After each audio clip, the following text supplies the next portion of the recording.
आप देख रहे हैं केडी न्यूज। आ रहा है ऐसा समय, वो दुर्भाग्य आएगा। इसलिए कहते रहते कि बीजेपी के आर्य वर्मा जी कह रहे थे कोई नुकसान नहीं। आर्य वर्मा जी आओ, हम बताएंगे कि नुकसान कहां है। अभी तक चाहे वो केंद्र में कांग्रेस की सरकार रही, चाहे फॉरेन डायरेक्ट इन्वेस्टमेंट,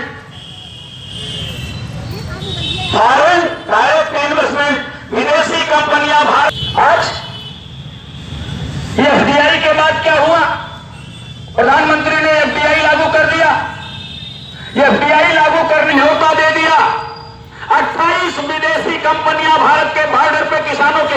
अब बात आ रही कि किसान अगर घाटे की खेती कर रहा है तो किसान है कि आपकी 2 बीघे, 1 बीघे, 3 बीघे, 10 बीघे जमीनें लेकर के सरकार उस पे तो हम 15,000 देंगे तो आपका क्या जाएगा? आप तो सोचोगे कि कोई हमारा कुछ आपका पहले चला जाएगा। प्रदर्शन जो है किसान बिल को वापस लेने के लिए, एमएसपी की गारंटी को लेकर के कि अगर सरकार एमएसपी तय करती है तो 1 किलो वाले और 1000 कुंटल बेचने वालों को भी एमएसपी की गारंटी का लाभ मिले। इसलिए हम लोग चाहते हैं कि किसान बिल वापस करने के साथ साथ एमएसपी की गारंटी भी तय की जाए।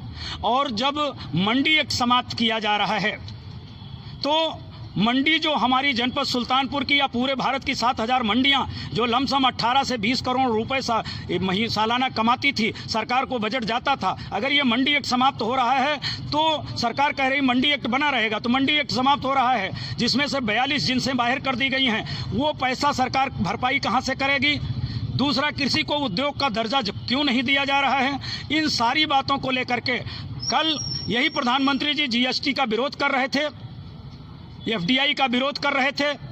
और जब स्वामीनाथन कमेटी की रिपोर्ट बनारस में लागू करने के लिए प्रधानमंत्री ने घोषणा की कि हमारी सरकार बनेगी, हम स्वामीनाथन कमेटी की रिपोर्ट को लागू करेंगे, C2 को लागू करेंगे, लेकिन आज प्रधानमंत्री ने मुंह मोड़ लिया और कहते हैं हम किसानों की आय दुगनी करेंगे। कैसे होगी हमारी दुगनी आय जब सेज कानून बन रहा है? सेज कानून बनने की एफडीआई आ रही और एफडीआई के माध्यम से 28 विदेशी कंपनियां हमारे यहाँ कॉन्ट्रैक्ट फार्मिंग में आ रही हैं। अगर हम कॉन्ट्रैक्ट फार्मिंग पे अपनी ज़मीन उनको देते हैं तो हमारी ज़मीन जाती है, हमारी ज़मीन जाती है तो हमारी फसल नहीं होगी, हमारे पास हमारा पशुपालन समाप्त हो जाएगा। और लेबर एक्ट समाप्त होने से कल वो कंपनियां लेबर एक्ट में जहां 300 लेबरों तक कोई लेबर एक्ट काम नहीं करेगा, वो कंपनियां हमारे लोगों को, हमारे मजदूरों को 100 रुपये में 12 घंटे खटाएंगी, 18 घंटे उनसे मजदूरी कराएंगी। इसकी कौन गारंटी लेगा? सरकार आज सारी चीज़ों को समाप्त करती चली जा रही है। इन्हीं बातों को लेकर के आज हमारा प्रदर्शन था और आने वाले समय में अगर सरकार ने इस पर विचार नहीं किया तो परिणाम बड़े भयंकर होंगे।